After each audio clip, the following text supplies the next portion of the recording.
සුප දවසක් වේවා ඔයාලා හැමෝටම.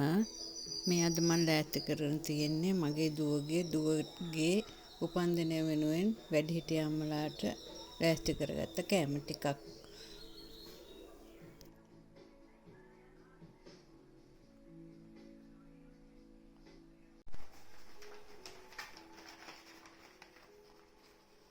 අපි කෑම පාර්සල් ටිකකුත් හැදුවා. ඒවා සුදුසු අයට අපි බෙදා දුන්නේ එදා දවසේ.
එදාම අපි සතුන්ටත් දානයක් දුන්නා.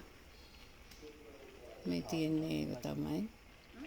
ඒකත් අපිට සතුටක්නේ. හිතට හරියම සතුටක් මේ වගේ සතුන්ගේ බඩ පුරවන්න ලැබුණ එකක් ගැන. ඉතින් යක්කලක්කලා අපි ඔක්කොම එකතු වෙලා මේ වගේ දානයක් පිළිවෙල කළා. එයාලටත් දුන්නා එදාම හවස.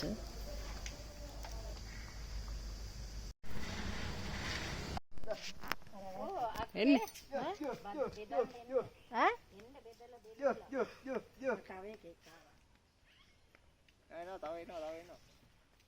අර පැටව දෙන්න ඉන්නවා අතර පාර මැද්දට වෙලා.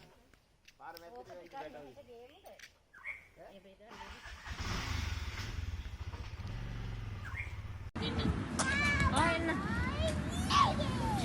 හරි.